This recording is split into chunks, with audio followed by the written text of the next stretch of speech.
আজ বৃহস্পতিবার নয়, তবুও ভাবলাম যে আজকে নিরামিষ রান্নাই করব। আসলে বেশ কয়েকদিন ধরেই খুব অত্যাধিক পরিমাণ তেল মশলা খাওয়া হয়েছে।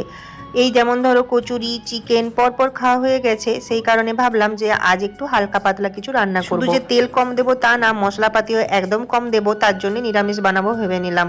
এখানে আমি আদা জিরে ধনে একই সঙ্গে বেটে নিচ্ছি।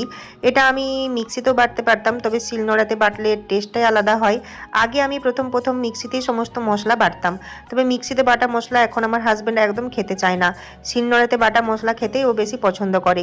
সেই জন্য এখন আমি চেষ্টা করি সমস্ত মশলাই শিলনোড়াতে বেটে নেওয়ার। আর যাই বলো না কেন, শিলনোড়াতে বাটা মশলার স্বাদ কিন্তু মিক্সিতে বাটা মশলার স্বাদের থেকে অনেক ভালো হয়। এখানে আমি একদম অল্প পরিমাণে তেল দিয়েছি, দেখতেই পেয়েছো কতটা কম তেল দিয়েছি।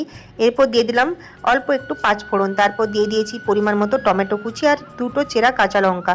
কোনো লঙ্কা গুঁড়ো বা শুকনো লঙ্কা এখানে ইউজ করব না, একদম হালকা পাতলা করে বানাচ্ছি কিনা তাই।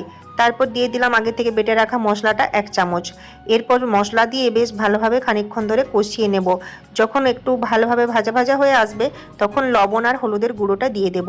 গুঁড়ো মশলার মধ্যে শুধুমাত্র এই দুটো মশলা এখানে ইউজ করেছি, যেহেতু দিন দিন গরম পড়ছে আর কিন্তু আগের মতো তেল মশলা জাতীয় খাবার একদমই খাওয়া যাবে না, সেই জন্যই ঠিক করেছি এখন বেশিরভাগ দিনই এরকম নিরামিষ হালকা পাতলা সবজির ঝোল রান্না করে নেব। আর সবজির ঝোল খেতে আমার মোটেও খারাপ লাগে না। ছোট থেকে আমি সবজির ঝোল খেতে খুবই পছন্দ করি, যে কোনো ধরনের সবজি খেতে আমার বেশ ভালোই লাগে। কিনা মা যেভাবে সবজি রান্না করে দিত, আমি হাজার চেষ্টা করেও অনেক প্রসেস ফলো করেও সেই রান্নাটা আমি করতে পারি না। তবে কি আর করা যাবে, এখন তো আর মায়ের হাতের রান্না পাওয়া যাবে না, তাই নিজেই চেষ্টা করি একটু ভালোভাবে রান্না করে খাওয়ার। আর এখন সবজি আমাদের শরীরের জন্য যে কতটা উপকারী সেটা এমন কেউ নেই যে জানে না। তো প্রত্যেক দিনে আমি কোনো না কোনো একটা সবজির এরকম হালকা পাতলা তরকারি এখন বানানোর চেষ্টা করছি। যেহেতু গরমটা আস্তে আস্তে বেশ ভালোই পড়তে শুরু করেছে, এই জন্য ভাবছি চিকেন মটন এখন খুবই কম খাবো, বেশিরভাগ দিনে এরকম সবজির ঝোল রান্না করব। তো আমার আজকের এই রেসিপিটা তোমাদের কেমন লাগলো অবশ্যই কমেন্ট করে জানাবে, এবং অবশ্যই কিন্তু বাড়িতে এই সিজনে একবার সজনে ডাঁটা দিয়ে এই ঝোলটা বানিয়ে দেখবে।